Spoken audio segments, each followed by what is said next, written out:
अच्छे पैकेज, अच्छे अपॉर्चुनिटीज आने लगते हैं। और कुछ जॉब ऐसी होती हैं जो हम सपोज कर लीजिए प्लेन ग्रेजुएशन करते हैं, उसके बाद हमें उस ग्रेजुएशन में तो मेहनत करनी ही करनी है, उसके बाद वहाँ से निकलने के बाद जॉब के लिए फ्रेश प्रिपरेशन करना है जीरो से। ग्रेजुएशन की प्रिपरेशन अलग हो गई, जॉब की प्रिपरेशन अलग हो गई। तो दो टाइप के कोर्स हो गए, आप ऐसे समझिए, एक आप प्रोफेशनल कोर्स करते हैं और एक नॉर्मल कोर्स करते हैं, ठीक है। प्रोफेशनल कोर्स में ज़्यादातर जो प्रचलित हैं चीज़ें इंजीनियरिंग और मेडिकल साइंस है, लेकिन मैं यहाँ पर एक और प्रोफेशनल कोर्स के बारे में अमूमन जिसकी सोसाइटी में ज़्यादा चर्चा नहीं होती है और चूँकि महिलाओं के लिए आज उसमें बहुत अच्छा स्कोप है, वो है डिफेंस फोर्सेस।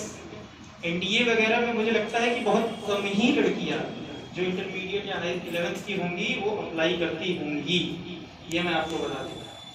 तो अगर आप इंटरमीडिएट के बाद एक अच्छी जॉब अपॉर्चुनिटी जो आप चाहते हैं, जैसे अगर आप किसी भी डिफेंस फोर्सेस में सेलेक्ट होंगी, आर्मी, नेवी, एयरफोर्स, तो सेलेक्ट होने के बाद वो संस्था ही आपको ग्रेजुएशन भी करवाती है और उस ग्रेजुएशन के दरमियान आपको एक मंथली स्टाइपेंड भी वो देते हैं, जो भी उनका फिक्स अमाउंट होगा आपको आपके खर्चे के लिए वो भी दिया जाता है।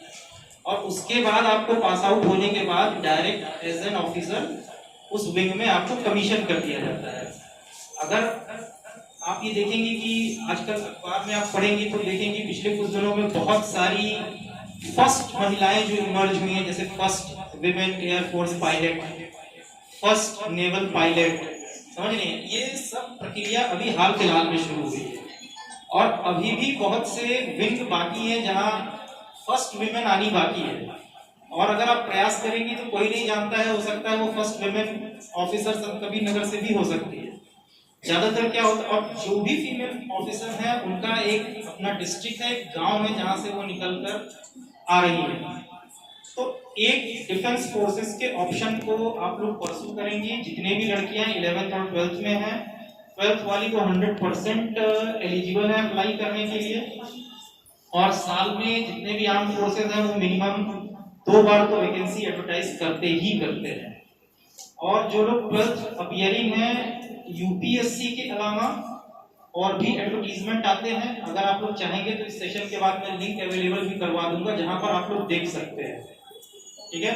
और थोड़ा सा मैं अपने आप से तुलना कर दूं, जैसे जब मैं 11th-12th में गया तो मुझे खास इस बात की समझ नहीं थी कि मैं 11th और 12th के बाद करूंगा क्या। अमूमन मैं जब 11th में था तो बस मैं 11th पढ़ा, जब मैं 12th में था तो मैंने सिर्फ 12th की पढ़ाई करी और जैसे ही मैं 12th पास आउट हुआ तो उसके बाद मेरे पास कुछ करने को नहीं था। तो 12th पास आउट होने के बाद मैं 1 साल वेट किया, 1 साल ड्रॉप, मतलब उसके बाद कुछ नहीं। और 1 साल में मतलब फिर ये डिसाइड हुआ कि ठीक है मुझे इंजीनियरिंग की तैयारी करनी चाहिए और फिर मैं 1 साल ड्रॉप आउट करने के बाद इंजीनियरिंग में गया, लेकिन 1 साल वेस्ट हो गया। आप 1 साल की यूटिलिटी उस समय नहीं समझ में आती है, लेकिन बाद में वो सब चीजें बहुत मैटर करती है। तो जब हम पहले से ही प्लानिंग करके चलेंगे तो हमें ये ड्रॉप आउट होने जैसी स्थिति नहीं आएगी। वरना आप अभी देखिएगा कि बहुत से ऐसे लोग होंगे जो इंटरमीडिएट के बाद 1-2 साल बैठ जाएंगे, किसी प्रिपरेशन के नाम पे बैठ जाएंगे, कहीं बैठ जाएंगे, उनका गैप आ जाता है, या आप देखेंगे कि ग्रेजुएशन के बाद भी गैप आता है। तो अब आप कहेंगे कि इसका इफेक्ट क्या पड़ता है। जैसे मान लीजिए मैं जॉब में सेलेक्ट हो गया, मैं सेलेक्ट हो गया 23 या 24 साल में,